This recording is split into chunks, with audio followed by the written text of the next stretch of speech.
maybe let's just do a simple. Hey, okay. Startup Standup is live, episode 5. What are we doing today? Talking about, I think we're going to do a little bit more of the storyboarding issues. And we had kind of a realization last night, or I did, and everyone agreed that we're not doing nearly as much research as a successful startup should be. Yeah, I wanted to have you kind of run through some of that because I read everything, but I wasn't in the room when you guys were chatting. So I kind of wanted to jump in because it sounded like a good talk. Well, you know how I was talking to you about that ERC thing? Employee retention credit that my friend does, and he's made over $1 million. I was looking into that, and then I was realizing that I was like, because it was on my to-do list yesterday to do a bunch of research on AI and ERC. And I want to talk to you about that later because I found in one of the plugins on ChatGPT that there is a plugin that, there's a plugin for everything, but one of them is this kind of like live sales agents thing. So I'm not sure how it does its outreach. It looked like a combination of like email and LinkedIn, but how sweet would it be if you could have an AI just crawl companies and then send DMs, and then once those people actually talk back, then you can start that sales process. Interesting. But the AI agents are supposed to get the meeting set up for you so that you just show up to the meeting basically. And then if you do that, then you can do it. So I was looking into the ERC thing last night, just on a whim, and that is still going. You can amend your return for up to 3 years after you file it. So even if somebody filed for 2021 already, they can still file a return or an amendment and potentially get up to $26,000 back per employee, which is crazy. But anyways, as I was doing that, I was like, we're just not doing enough research. Every time we have a new thing, because we launched an NFT and it was kind of new, we didn't really need to do research. We could feel that the market was hot. And so we've just kind of gone with it and gone based off of our personal experiences and what we thought was best. But most startups, if they want to launch a product, they'll do extensive research and due diligence and see what works, what doesn't, who's leading, who's falling behind, and where they can fit in. So some of what I'm saying is kind of formulated by a little bit of what you guys were going back and forth about, but I do agree. At the same time, I think it was Michael was kind of talking, or Mihir, one of them was talking about how, there's like two camps, and we've been in one of the camps where it's being the first to market with X, Y, and Z. And I think that we have a habit of trying to be using too much of the creativity to, rather than just improving a thing, to burn it down, build an entirely new system and thing and all of that. And it's obviously a much harder road to do because there's a lot more education that needs to happen in order to get something like that out. Evan, good morning. Good morning. Salutations. We're just catching up on the talk that was happening in the consulting thread last night. Yeah. Just because I wasn't in there for the brunt of it, but sure. I was just saying, agreeing with Mac about the not doing enough research, and I think it's been a different kind of research. It hasn't been the right kind of market survey type research. Because if we go back to the launch of TFM, we were all very much in the space. We knew what was launching. We knew all the big stuff. We knew all of that. We had never launched a project like that before, of course, which is the same logic that I'm using right now for the book, that, if we succeeded at that, there's no reason we couldn't succeed with the story. But the difference is we're not tapped into the book market the way that we were into the crypto space and the Web3 space and the NFT space at the time that we were launching TFM, even though we had never done it before. Yeah. We were, balls deep in that. Yeah. So that's a big difference for sure. And I could see, I so prompted by that, I started to do a little bit more poking around, just into like self-publication, indie authors, all that kind of, how to get into that rigmarole, tried and tested methods and all that sort of stuff. But I haven't dug into like the current climate. And the only thing that I do know is just from talking to Christina, just that there are a billion kids books. The difference is that, when you look at them, you can very clearly tell how many of them were probably just like the GPT prompt was like, write a kid's book. And that was it. So they're just horrible. It's a big difference, obviously, but you still have to then go through the pain of setting yourself apart from all of those when you're entering that market and space, and that's not something I've been reading a lot about. So it'd be a good thing to start for sure. Yeah. Yeah. I feel like on the note of the conversation last night, I think at different times I said this, people have like championed research, but we've always had a pace that we have felt a need to keep up with. And I think the pace is arbitrary for the most part. I think I have a tendency as a person to do too much research and not get started until a little later. Whereas somebody like you, Mac, probably you're always the king of like, can we do this in 24 hours?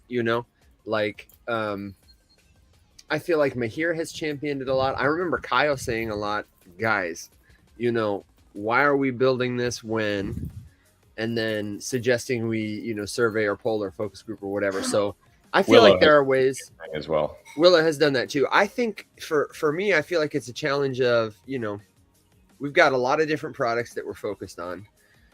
And I wonder how we can make it easy to get the most valuable information without spending too terribly much time. I think it's a combination of broad stroke research like that, but I also think we neglect our audience's opinions. I think we ask the cadre a lot, we ask the Vanguard a lot, and maybe they're the most engaged, certainly. But I wonder if there's a way, it's easiest to get opinions from the people closest to us who are most likely to buy our products. I wouldn't necessarily disagree with that, but I wouldn't say that, because if you're going to bring something to a group that's that size, that's not as engaged, which is fine. It's not their job to be tapped in 24/7. Obviously, it's not a knock. Just that they may not have all of the context or be aware of all of the nuance surrounding the impetus for proposing a specific idea. So they see something and to them it seems very out of the blue, even if we have posted about it, even if we have talked about it, etc., just because they haven't been seeing it. So there would have to be a very distinct type or like genre or preparedness or style to the things that get proposed to a group that size who may not be watching, and I don't think it's healthy to just bring them all the stuff. I know that's not what you're saying, but we'd have to be like very deliberate about the things that go before everyone. I think that's kind of been a good spot about Cadre Vanguard, is because the people who are really tapped in, who are doing this, tend to get elevated to those positions. Yeah. That's sort of how it's been thus far, But I think that, I don't know, I haven't gotten a sense from anyone that that's been a pain point for them. No. And I guess I feel like it's maybe more important to be doing research at a pre-product stage than it is to be like, it's almost like reminds me of, when we were on, when we were really focused on emailing companies and individuals to try and like cold sell them consulting, we had like a product that we were trying to sell to people. Fudge. Did I rug? You're good. You're good. Okay. We had a product we were trying to sell to people, but we didn't ask them first if it's what they needed. And I feel like that's kind of been our journey the whole way. In terms of research, I feel like we would be better served by researching before we build something. That's what my point is. Yeah. Yeah. I thought so. I think we did some research before that all started, because, wanting to create it came after working with a number of clients. They weren't good clients. And we obviously had, not good results with the caliber of some of those people that we had originally worked with. But it was not a big enough sample size to like say definitively this is what hundreds of companies are going to want. But just kind of that point, like where, addressing the problem. Where do I fit into this Web3 thing if I don't want to do a PFP project? Because that was kind of this is all that's out there. So I think we knew a little bit more about all that sort of stuff, you know. The thing that was going against us with that was the sentiment too, the sentiment and the lack of connections. You know, LinkedIn it's a place where you can reach a lot of professionals, but all they're doing is getting thousands of DMs per day. So it's very easy to get lost in the shuffle. Well, and I just don't feel like we had enough numbers, you know, in terms of like a successful cold calling business puts up thousands and thousands of contacts and touches, and expects to get a return on a marginal percentage of them. Yeah. I just, you know, I don't know. So for me, it's like, yeah, we could research better before we decide to do something, but we also, in the case of something like that, I think we got to get more data for ourselves before we conclude that a thing is or isn't a success. The market research off of like the broader holder base too is difficult, because if you wanted to bring them, you know, to get, you know, legitimate feedback or whatever on a separate idea, you're going to have to do a whole lot of like explaining and blah, blah, blah, blah, blah, kind of with them, because the first thing that the majority of them are going to think, or they can give an opinion about anything, and then their opinion will be tainted by this fact. How does this benefit me financially because of the implications of being in an NFT community?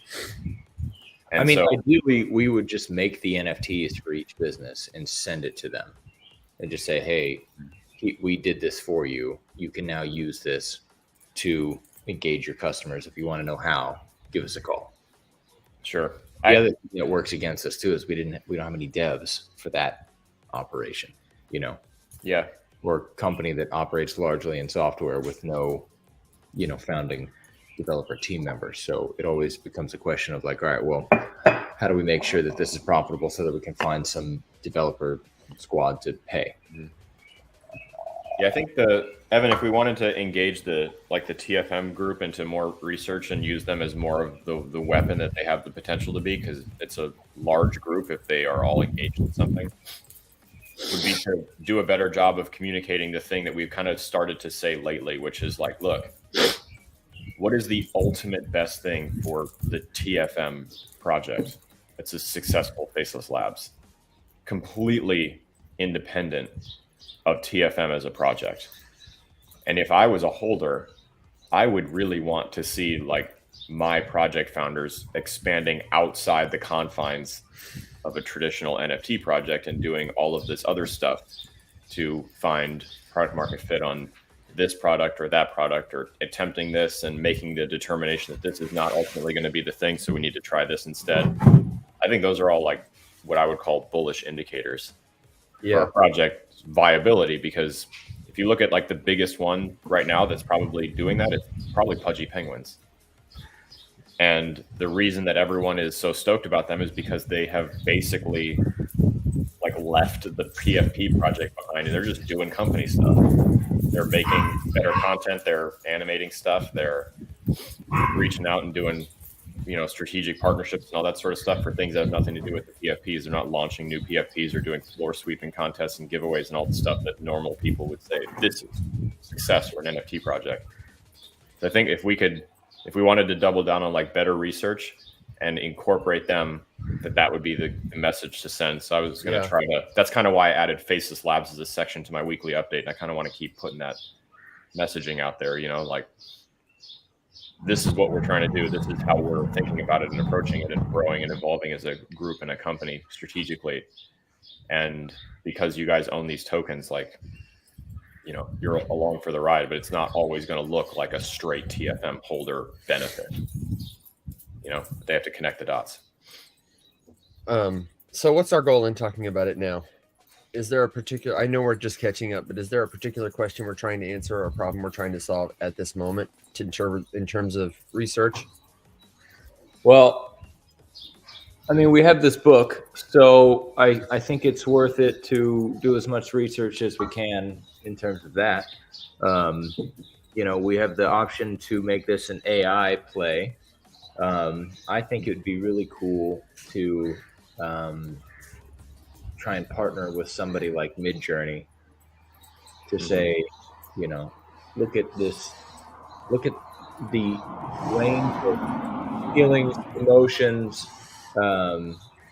presentations that you can get using AI assisted image generation. I think that's compelling, to be honest. I think it's very compelling. So if we can get somebody like that, it could help our narrative. If not, then we're just then it's going to be tough because we haven't figured out a way to keep the images consistent. And there's the problem that I was talking about yesterday, where a lot of the imagery, a lot of the main subject on the page isn't really changing much because there's not a whole lot of IRL action events. It's more kind of the background changing around the hero. So we can either condense the words and put them on, put more words on one image, or we can write some kind of new images for each thing. But I just worry if that's going to be a challenge, because if one paragraph is talking about a storm and we write something about a storm and then the next paragraph is talking about a storm, what do we do there? Because if we make it not a storm, then it fucks with the continuity of the narrative a little bit. There are so many ways to frame a lightning storm, though, like close up on the lightning in front of the character, a lightning storm from 100 miles away, or you know what I mean?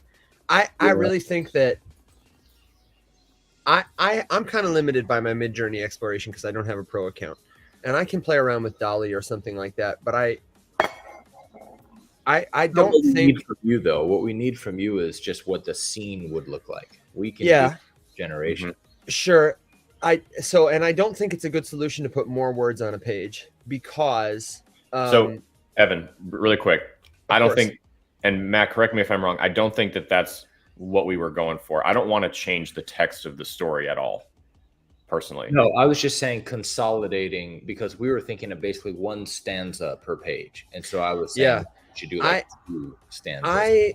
I would be very open to seeing a different arrangement of the text, but I see the arrangement of the text as very related to the images, and I feel as though one of the things that distinguishes, in my mind, a really great book from one that is just okay is one that is just okay often has, like, it misses an opportunity for illustration. Like I was saying to you yesterday, the words and the images should add something to each other. And I have broken it up the way I have because there are all these opportunities for different images to add to that text.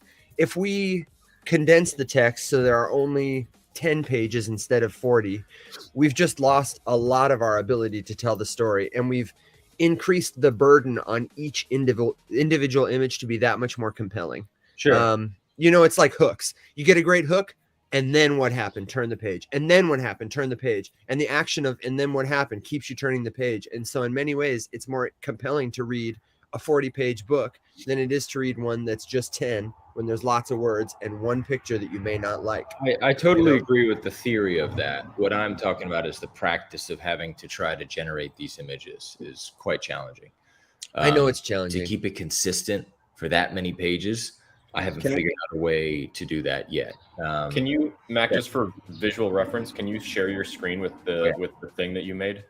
Have you gotten past the lightning on your Canva storyboard? The lightning will crash and you'll shiver with cold. Yeah. Okay. So when I saw it, that's where it was. And I thought it was looking fine.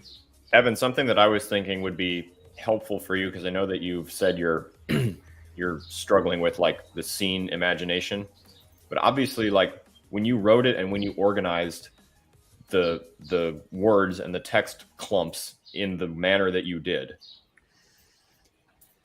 I know that you were imagining something. Like there were images playing out in your head as you were going. And I think that even if they're very abstract, that if you were to maybe go back through and read the whole thing, deliberately and slowly and try to imagine kind of where you were when you wrote it. And rather than designing like, okay, in this scene, so-and-so is like holding a thing and walking up this hill and going to meet this person. It's more like, what's the vibe that you were going for right now? Or what were you feeling when you wrote this part? I've actually never asked you, and I'm curious, like, how did you write it? Did you just sit down and like crank this thing out? Did you do it in chunks? Did you have to reorganize it?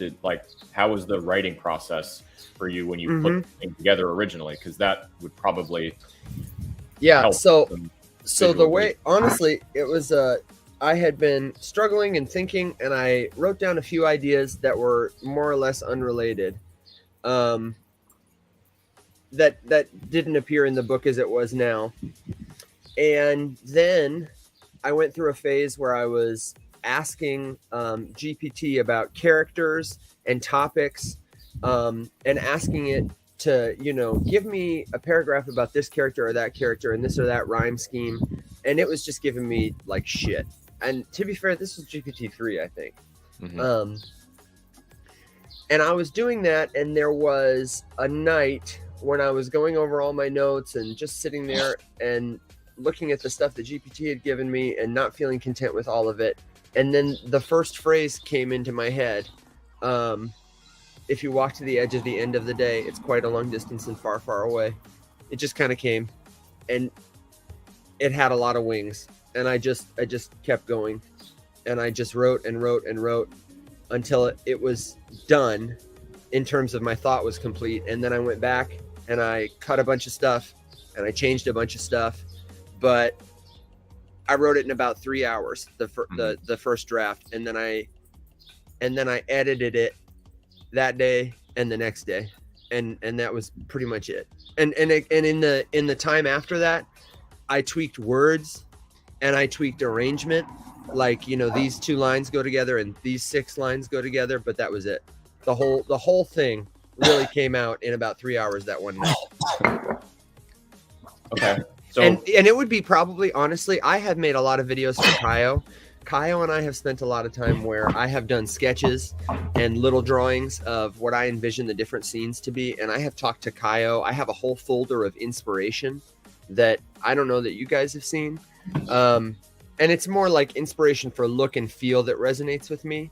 But we're all kind of doing this work as a team now, and everybody's giving input to what they see and what they think of, which I think is great. And I could go through and like sketch up some stuff or talk you through page by page what I see. I don't know that it would help us it might help us get aligned more, and it might help me cast a vision better to everyone else, but I don't know that it would help us with getting something better from Midjourney, but maybe it would. So that's okay.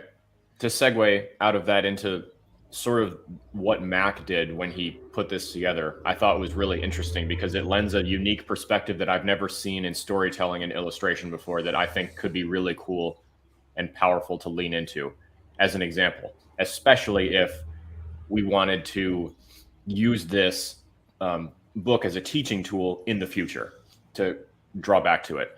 So this first image, Mac, not the kids with the next one that you generated off the opening line of the book. Yeah. Walking down the path. Oh, yeah, I'll walk you through it. So this, what I'm imagining, Evan, is basically that someone, and in this case, the someone is Mac as our guinea pig here, is experiencing your story and imagining things that go along with it, right? Because I think that it's very easy to say with the starting line that you have, this is pretty much the vision that everyone's going to have when they read it, that you are walking down a journey or a path, getting somewhere, and the edge of the day sort of thing, right? And it's obviously a lengthy road that you're traveling, and from there you can branch out into multiple different directions, but having like a really cool starting point and using that to sort of like help prompt your imagination, I guess. It would be really cool to have the illustration reflect our collective imagination as we read it and experienced it like with you, and then handed that to everyone and sort of used the AI element as a way that you can visualize your imagination more concretely. Because, when you sit there and imagine a picture, hardly anyone, at least I don't, would, yep, it's exactly like this. It's kind of amorphous and amoeba-like and moves and evolves, right? So that's kind of a cool element to lean into, because then, you know, who knows what it's going to come up with. And the juxtaposition of all the different styles, I think, kind of lends itself to that idea. Yeah, I like the different styles personally, and feel like it lends a stronger case.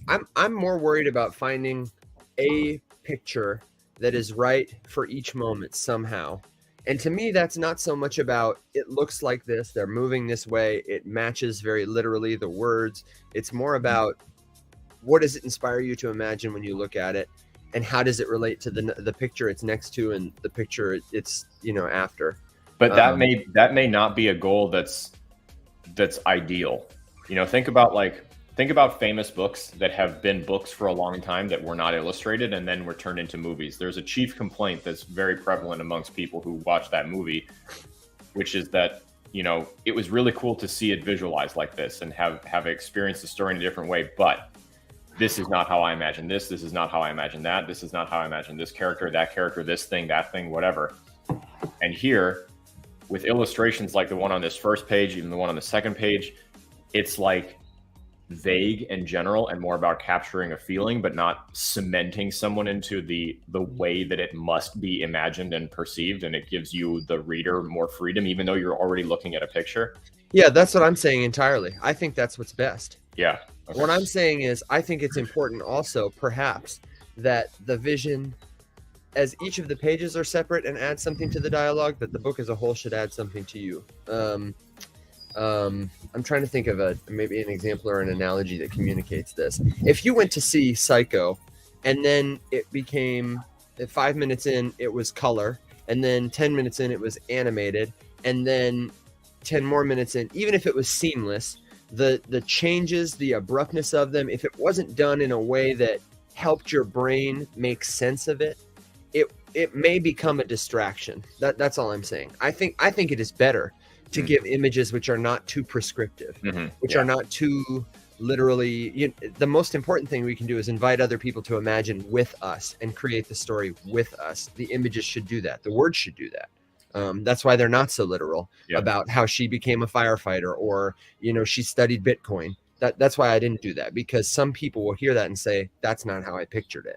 Because what if, I mean, this is a quarter-baked idea. What if the entire illustrative campaign was just that, where what we do is create the cover art, which I feel like we're getting there, and maybe start it off to demonstrate two different opposing styles and ways to imagine a scene. We have the imagination for the cover, we have the imagination for the first lines, and then we start bringing in the whole thing. Like, I would say, this is weird. It's weird. I don't know how this would work logistically, but like, you sell the story and it's out there to purchase, to get, and then it's becoming illustrated. Like, you're how would that even work to buy into? You could that? do it digitally. I don't know how you could do it physically. You'd have to do like words and then a page that says your picture here, you know, and then in the front of the book, you'd have to say, like, go to this website, create an account, and do this thing. Isn't that, I mean, wouldn't that be neat? I mean, that's like, annoyingly, that's like a really cool NFT use case, that everyone gets an NFT that is each page of the book, and then the artwork of it is like evolving over time and taking shape until it reaches final form, and like the whole group of holders is it helping imagine and voting on, you know, what the page is going to look like and all this stuff. And here's these different styles, and we're working with AI on the same time. And that would be so cool. But I don't know how that would work logistically. The simplest way I could think of doing it is making it an ebook would be easy. Like, if we had a physical book, we could do like our illustrated version, or a version that's got like words and our picture, space for your picture, cut it out and paste it here. But I feel like the most native to the form way would be, it's a PDF, there's words, and there's a picture. And then yours is blank. And when you generate all the images and you fill in the template, you send it to us, and we create one NFT with the PDF kind of thing, as opposed to a million different pages. That would be cool, but I still feel like, I don't know, nobody's going to do, Neil's kids would do it, and that's it. Yeah. You know? No, that's the annoying part is, as cool as it is, it's a lot of work, and you don't want to go through that. The ideal way would be if we had a website where they could interact with the book, and it also just had an image generator built in. Yeah. You know, with this idea, that would be how we should partner with Midjourney. Ideas.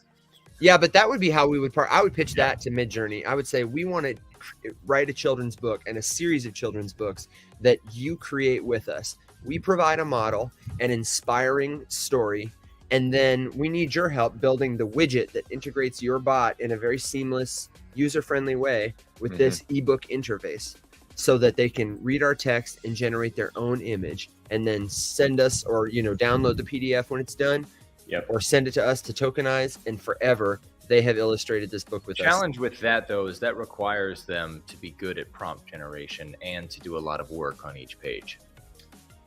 It would be a good reason to like tune in and learn to be better at prompting. Like, it's a very, very cool idea. It's a tremendous amount of like lift and work, and it seems to me like it would be the ideal project if you had an absolutely massive audience that was waiting for something revolutionary like this, rather than someone who is going to read your book for the first time. Like this seems like what I would do on the 10th book, after there is like an established, like, oh, Evan's new story is out. This is what they're doing this time. This is nuts. Yeah, but I think the magic of a lot of books is that they show you things you hadn't thought of, whether they be stories or pictures, And so I don't know that even if this were a bull market or they were excited about it, somebody like Midjourney, that it would go over that well, because it's like, okay, these people are already creating their own images for what they want to do. Now we're basically just asking them to do it for a story that they didn't write. I don't know how appealing that would be. I like that reasoning, Mac. Like why you. Yeah, I feel like I have an answer to that, but not one that like makes sense for our team and our book. Like when Snoop Dogg released his first NFTs, they were a track for one of his songs, and he rapped on it. And the premise was like, if you buy this token, you own the rights to create and produce and make over this song. And a lot of people were being like, here's my verse, and this is my collaboration with Snoop Dogg. Like, that was the utility. Who wouldn't want to collaborate with Snoop Dogg? Super, super cool. But like, nobody wants to collaborate with us. They're like, who? Yeah, right? Exactly. Well, Snoop Dogg can do that, but like Joe Blow on his first demo can't do that. Yeah, so I don't know. I'm trying to think of how or why it would benefit them and us. I'm on that boat. And maybe Midjourney or a partnership could provide some kind of answer, but I'm not sure what it is. Well, let's take a step back then and go back to the original idea of a book, like a physical book, because all of these have relied on some kind of form of customization and or digitization. Mm-hmm. So maybe that's just going to be too complicated for what we're trying to do right now, and the way to go is kind of a classic physical copy. I'm pretty firmly in that camp, just from like ease of getting the first one out there and establishing, that it's good. Because I think the most important thing that can happen with this is that like Evan's reading of it is out there, and that, like you said, there's, we get it in front of as many people as possible, and that it would be very like barrier to entry to make this system be like what you had to do to go through to get it, when most people probably won't care about that and just want to read it and not spend all of their time and energy on it. So I would think that instead it would probably be more beneficial for like this one to do like what you're doing, Mac. And I'm not ready to like throw in a towel on this. No, I don't think we spent anywhere near enough time on it. No. And I expect it will take time, because this is a complex problem. How do you illustrate a story is complex. Mm-hmm. What would help me though is if you went through each scene and write down something that we could come up with. That's what I need. Like a scene, like a girl covering her face as lightning flashes in the background, like something like that. Okay. Yeah, I will come up and I'll do you one better. I'll give you like 2 or 3 options for here's something I could see, and if one of them inspires you, and maybe that'll help you. Because Evan, that was kind of my idea from yesterday, was to write an action story alongside it, the text of which never goes anywhere. I see. But that's what we use to imagine the illustration for us. And if that action story came from you, then it would be, I think it would be a really cool way to base the illustrations. Okay. And for the record, I think that's possible, but I have doubts because the continuity of the story, I think, is important too. You know what I mean? I agree with that, but I think there's a way to write the action story that accompanies. Have you ever read To Think That I Saw It on Mulberry Street, where that boy watches the parade grow and grow and grow? That sounds so familiar. So it's a Dr. Seuss book, and the text describes what this boy named Marco sees as he walks home from school. And it's, a dog, and then there's a man walking the dog, and then there's a fire truck, and then there's a hot air balloon. And eventually at the end, he's seen all this stuff, and he keeps saying, To think that I saw it on Mulberry Street. And the action story would be just a descriptor of that. A boy is walking. He sees a dog. He sees a man walking the dog, as opposed to, walk to the edge of the end of the day, and I'm Dr. Seuss and I'm rhyming away, kind of thing, which is what the text does. Yeah, I can write an action story for you. Because all I needed the prompt. So if you want to write the story in your head, but then just put the images down, then that would be better. I think that we can, between the three of us, I think we could get there pretty easily. Yeah. Let me show you what I have, by the way. Okay. Yeah. So I've seen these images here. Yeah, you saw these, right? Yep. And I was kind of trying to keep with that kid's scribble drawing style. Yep. Cool. Now we're kind of losing some color. Because Mac, just for the record, that image right there with that text, it's like perfectly correlated. Like, to me, if I was reading that in a story and I saw that image, I'd be like, yeah, that makes absolutely perfect sense. Yeah. I don't think there's anything wrong with not looking at the image and immediately being like, yep, I completely understand what's happening here. Because the thing that, I know friends of mine that are parents, when they read stories to their kids and stuff, especially the little ones, you're saying the thing, the words are there, the words are important, but the image is also important. But a little kid's not looking for continuity. They're looking for the picture to be cool and to be exciting and, be able to understand something that's in there. Like, oh, look at, here he is falling out of the tree. There they are running from the rain or whatever. And that's it. Yeah. This one, for the record, I don't love the kid getting struck by lightning. It was just the closest thing I could find. Sure. And then I found this, which is just amazing. This is what I was saying yesterday about Niji, because if we did the whole thing, I bet we could probably do the whole book in this style, and it would be very continuous. So the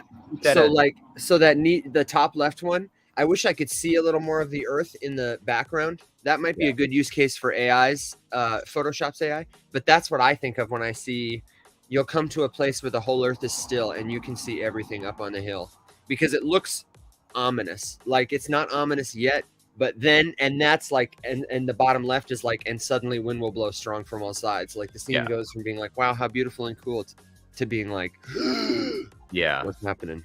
Yeah, exactly. Yeah. So then we're here. Okay. Rain will go quiet. The rainfall will stop. Mac, was that Niji 5 or 4? 5. Okay. Style, high, very high? No style, I don't think. Medium. Okay.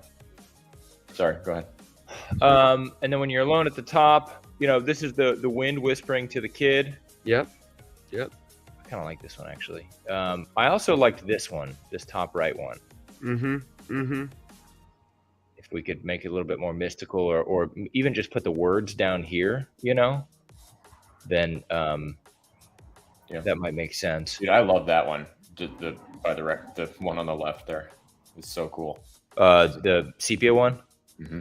Yeah, that's why I put it there, because I was like, we need to save this image. I really like this. It's so cool. I don't know if it fits there, but... And then we went to this, and this is a totally different style, but I love it. Yeah, me too. I love it. I like the idea, for the record, I kind of like the idea of doing a Wizard of Oz where these two pictures next to each other show a great contrast, where this is one style of one world, and when she's telling the girl the story, the look is different. And this looks kind of like a golden hero dream that you might see on a retro television. So I like that. Yeah. So she's the hero, and she's basically full of hope in life, and she's about to, and she's got calamity all around her. So I don't know how you animate, and she knew she had to rise up other than this. So it's basically just like, you know, same kind of vibe, but different style. And then we go to this, and this is kind of like a funnies comic style, like in the newspaper. So she's talking to a bunch of people. Yep. And then we're up here, heart on her sleeve. There's cities in the background. Didn't love this one. That is like super in line with one entire cover genre that I was generating. It looks very similar. Really? Yeah. But yeah, and then but the thing that was interesting that made Alex have the idea of making this like an AI play is when you look at all these, this is all a different style. And I didn't realize it until I was looking at it, but they're all completely different. Yeah. So I love it. It's kind of a way to just express how many different vibes you can get out of Midjourney or out of, you know, this AI assisted image generation. Yeah. But I think we could play with this vibe because there's still a kid basically just somewhere in the shot at all times. And I would like to change that. I'd like there to be more action. So if you can, at least I'd like to try. Yeah, I get it. If you can write that down. They're kind of static. Yeah. Yeah. Maybe just put that either in this range or like above the text or something like that. Yeah. Okay. Is it going to mess you up too terribly much if I, for example, give you another, if you walk to the edge of the end of the day, it's quite a long distance, it's far, far away. You have it as one image right now. Is it going to fuck you up too much if I split those into two? For example, and do that once or twice here, or combine some stuff. I won't change the whole thing up on you, but there are one or two places where I think the text is, I'm sure it's my fault because I didn't format what I pasted well, but well, the problem is we need to, I don't want to try and make final drafts of anything because we're going to need to do this according to the size of the book. So some of these are in 2:3 like this, the portrait style, which is no problem. But if we try and make it like this and try and make this into portrait style, it's gonna be messed up. Yeah, I understand. But you can also use any of these images. I don't know if you've seen Photoshop's new AI, but it's fantastic at extending an image. So if you take a picture that's skinny, you can fill in such that it will become a widescreen picture. You know, it's like a close-up of a girl walking on the beach, and it will show the whole beach background and seagulls in the sky and whatever. Do you have Photoshop? Because I don't have it. Kim does, and I mean, I'd buy it for this. Sure. So, but my point was not about the formatting of the pictures. My point was about making sure we have the text ordered in such a way that we aren't missing a picture. If that makes sense.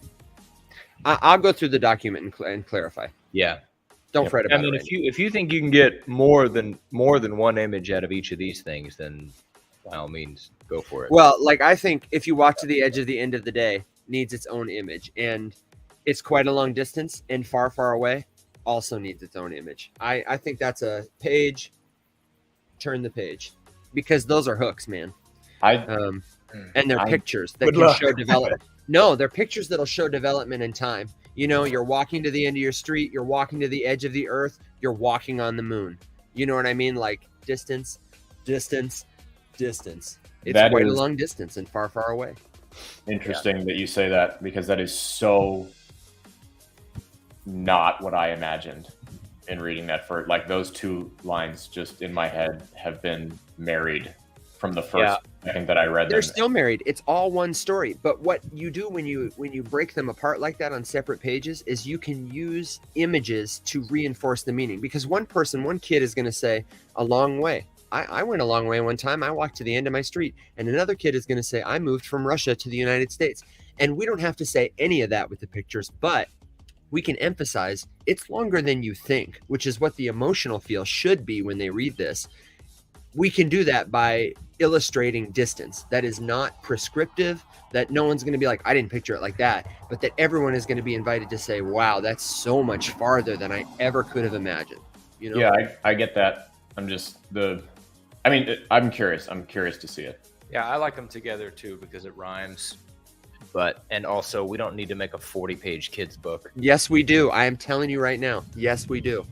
Let's do some research. I'm open to it. How many 40-page kids books are there? Almost every Dr. Seuss book is at least 30 pages. Most of them are over 40. I have done a lot of research on that. Very simple drawings, dude. And I have spent a lot of time in the library writing this. I will say that is something I can ask Christina about because she was looking for a long time at writing them herself and using like things like that for work and all that. And she did a lot of digging into like length and age groups and how they're different between, you know, hopping from one age group appropriateness to the next and blah, blah, blah. So I know she's got some stuff on that.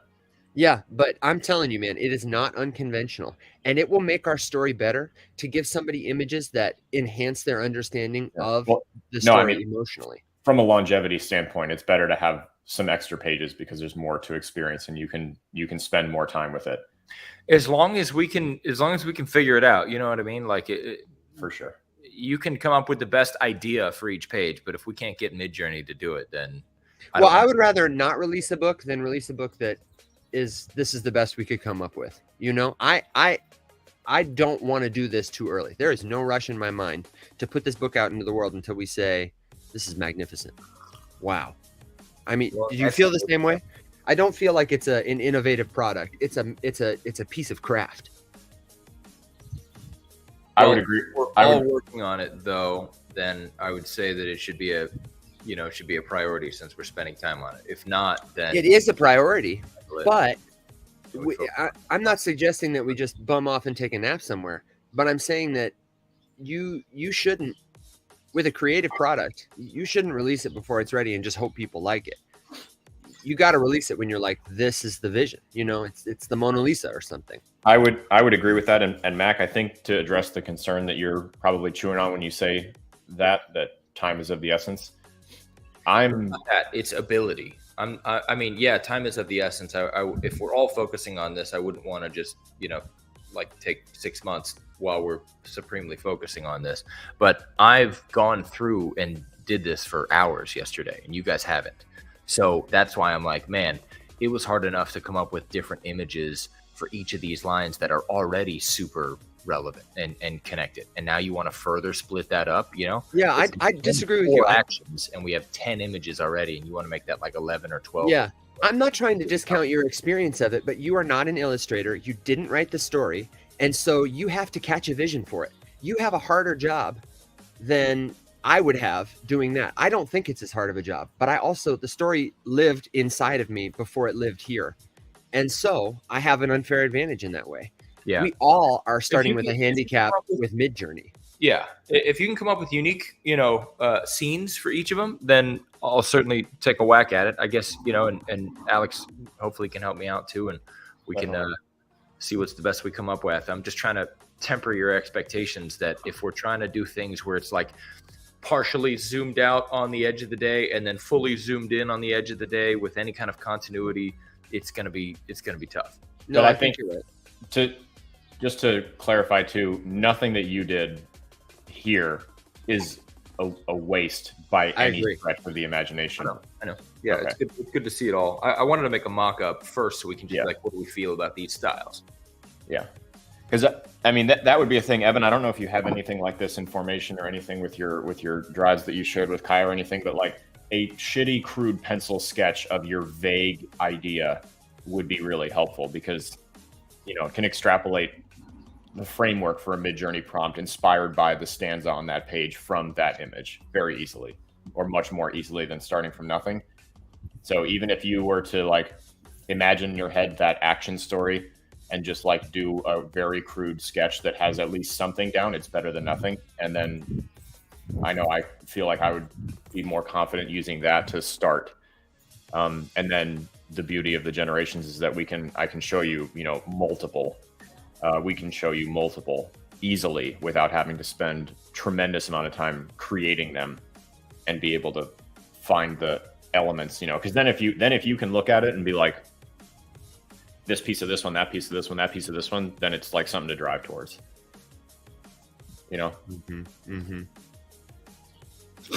I do have to jump semi soon here. We're driving out to help Christina with her pack up. Today's her last day. But I wanted to,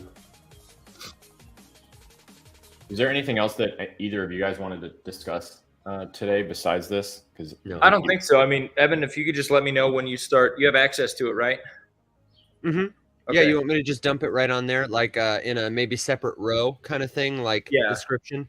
That's what I made this thing for. I can't see it. Sorry. Oh, okay, great, beautiful. Thank you. Yeah, I can do it right after this. So just let me know what the scene is, and then and then we'll go from there. Okay.